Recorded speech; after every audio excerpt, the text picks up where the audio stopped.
Sasa baada ya kujua accidentals in music, nataka tufahamu key signatures in music.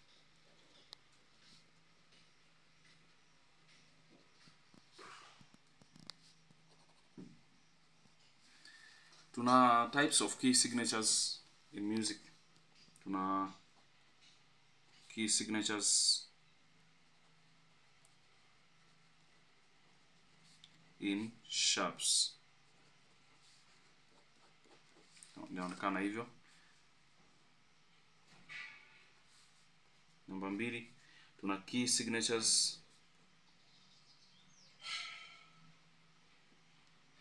in flats. Inaonekana hivyo. Lakini leo ningependa tuanze na ufahamu key signatures in sharps. Key signatures in sharps zinaonekana katika sharp. Tumeshajua sharp inaonekanaje. So key signatures ya kwanza ambayo itaappear, hizi ni musical symbols zinakuwa placed at the beginning of the staff, ambazo zinakuwezesha kufahamu key ya wimbo ambao utacheza kwenye kinanda ama utafundishia wanakwaya wako. Sasa baada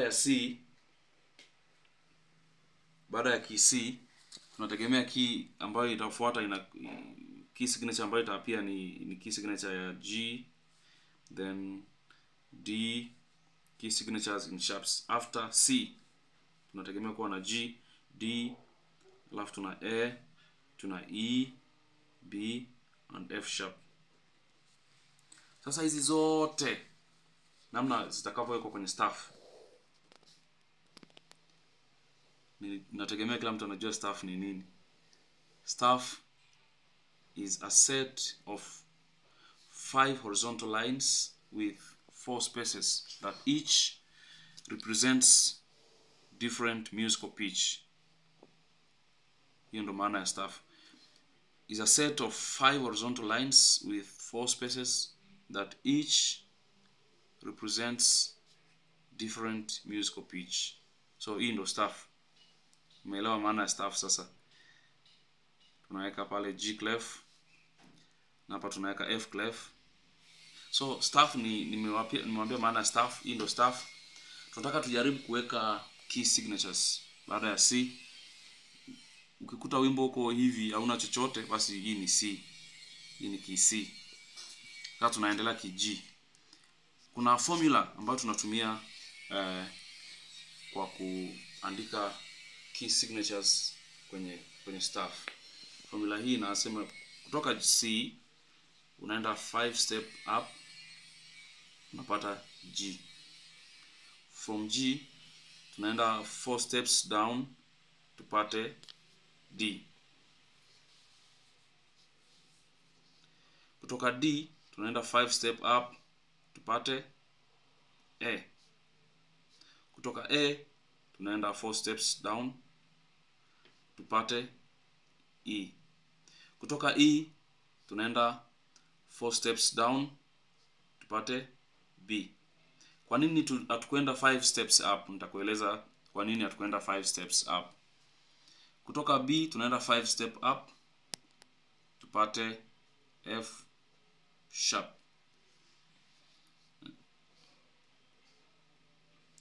Hii ndio formula ambayo tutatumia kuweka key signatures on the staff.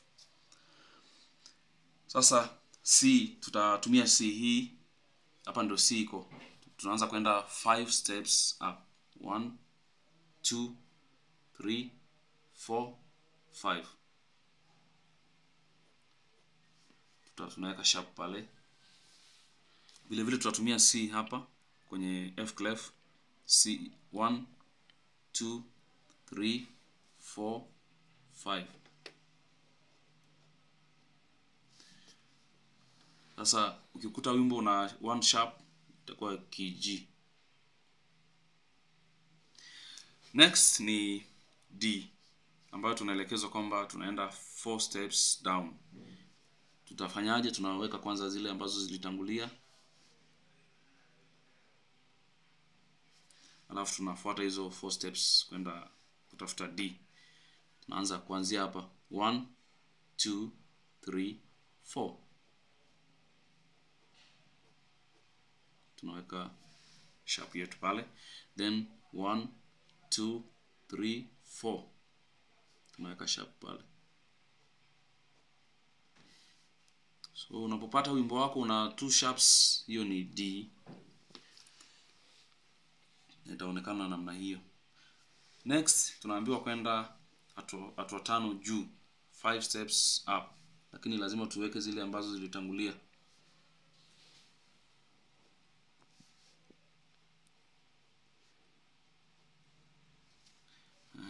Tunaanza kuhesabu 1 2 3 4 5.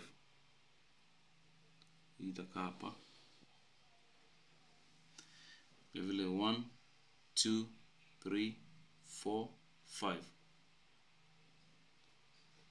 Hii itakuwa ni key A. Vuta key yoyote yenye 3 sharps, hiyo ni A.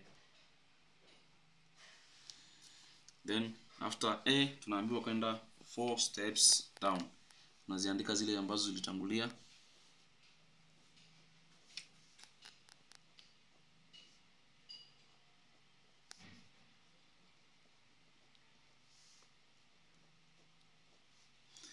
Tunaanza hapa kwenda chini, 4 steps down, 1 2 3 4.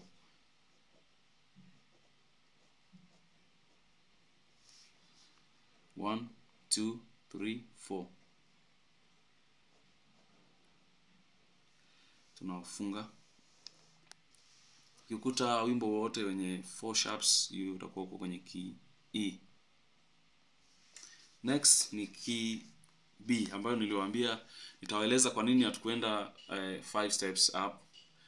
Hatukwenda 5 steps up kwa sababu kuna sheria inasema hakuna sharp inaruhusiwa kuwa outside the staff. Hakuna sharp inaruhusiwa kuwekwa nje ya staff. So unaona sharp hii ilikuwa juu, inakaribiana kutoka nje ya staff, ilikuwa imeshikilia line moja kwenye line ya mwisho ya staff. Sasa tukiongeza 5 steps up kutoka hapa, basi hiyo itakuwa nje ya staff. Ndio maana tulirudi nyuma ama tulirudi chini hatua 4 badala ya kwenda juu. Hiyo ndio sababu. Sasa tunaziweka zile ambazo zilitangulia zote.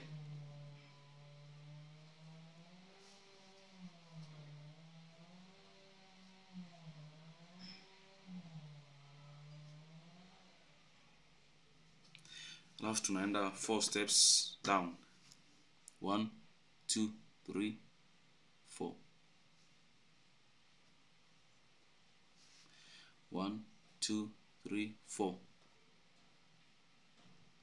So hii itakuwa ni key B. Sasa kama umenifuatilia vizuri, ni matumaini yangu kwamba unaweza kuweka F sharp peke yako, kwa sababu kutoka B tunaenda 5 steps up. Nafikiri sasa ikiwa ulinifuatilia vizuri, unaweza kuweka peke yako. Jambo ambalo sasa ningependa kukukumbusha ama kukusaidia, jambo la mwisho. Unawezaje kusoma wimbo, ama umepewa wimbo una sharp 3 ama sharp 4. Njia rahisi sana ya kuweza kugundua zile sharp, kugundua noti ambayo ya kwanza ilianza kutumika pale ni. Kumbuka E sharp. Hii ni njia rahisi sana. Watu wengi wameniuliza, anapewa wimbo pengine yuko kwenye key E, anashindwa kusoma noti ya kwanza ambayo imeanza kutumika, noti zilizoko pale ndani. Kumbuka E sharp inabeba noti 3. Ina do kwenye line ya kwanza, hapa katikati kunakuwa na T, na hapa kunakuwa na La. Kwa hivyo aka ka sharp kanabeba noti 3. Ikiwa unataka kujua, basi unatafuta. Kwa mfano nataka kujua noti iliyotumika pale, nitaanza kuhesabu do, T, La, So, Fa, Mi mpaka nipate ile noti ambayo imetumika pale.